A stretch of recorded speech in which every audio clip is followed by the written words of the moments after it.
galera, tudo bem? Tudo certo? Tudo tranquilo? Tudo beleza?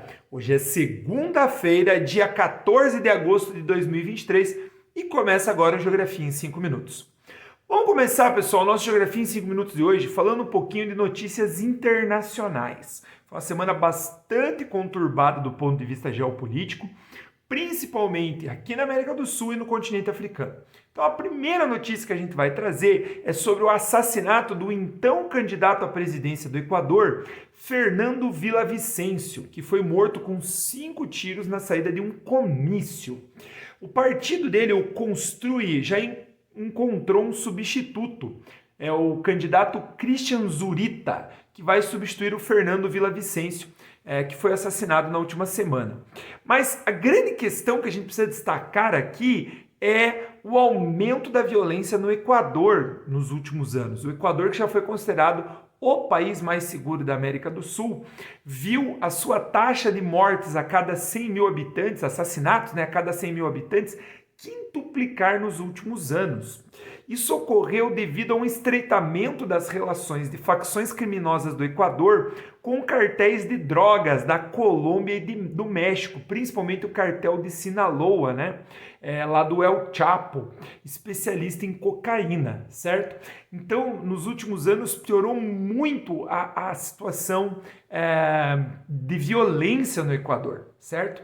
Inclusive, os outros candidatos à presidência estão bastante preocupados com a possibilidade da suspensão das eleições que irão ocorrer no próximo dia 20 de agosto.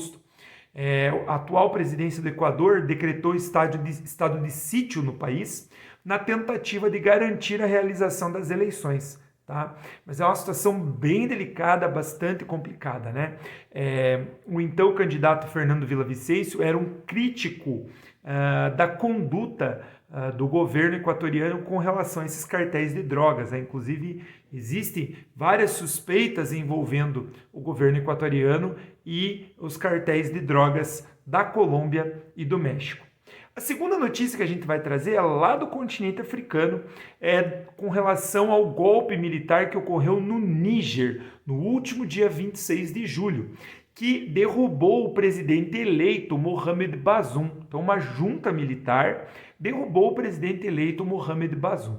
Inclusive, no último sábado, dia 12 de agosto, eu postei um GeoExplica inteiramente dedicado ao Níger, explicando, contextualizando toda a situação que está ocorrendo no país. Mas, resumidamente, o que eu posso explicar aqui para vocês, pessoal? O Níger é uma ex-colônia africana, ex-colônia francesa, perdão, uma ex-colônia francesa, tá? E a França mantinha tropas no país que garantiam a estabilidade dos presidentes, certo? Porém, o Mohamed Bazoum, eleito, apoiado pela França e defensor da manutenção das tropas francesas no país, foi deposto por uma junta militar com o apoio do grupo Wagner, o mesmo grupo Wagner lá da guerra da Ucrânia, do Prigozhin, que recentemente, no mês de julho, tentou dar um golpe de Estado na Rússia, certo? Porém, o grupo Wagner ele não atua apenas no Níger, ele atua também em Mali, Burkina Faso, Guiné, países que recentemente também tiveram golpes militares, ou seja, a situação está piorando. E Virão, por que você está falando disso agora? Porque na última semana, a Organização de Cooperação Econômica dos Países da África Ocidental teve uma reunião em Abuja, na Nigéria, certo? E defendeu uma intervenção militar internacional na Nigéria para devolver o poder ao Mohamed Bazoum. Porém, os países de Mali, Guiné e Burkina Faso já disseram que se houver essa intervenção internacional, eles vão retalhar e também vão atacar defendendo a junta militar que tomou o poder no Níger. Então a situação está bem complicada. E a última notícia no nosso Geografia em 5 minutos de hoje é com relação ao Brasil. O que está acontecendo aí bem sério que estourou essa semana?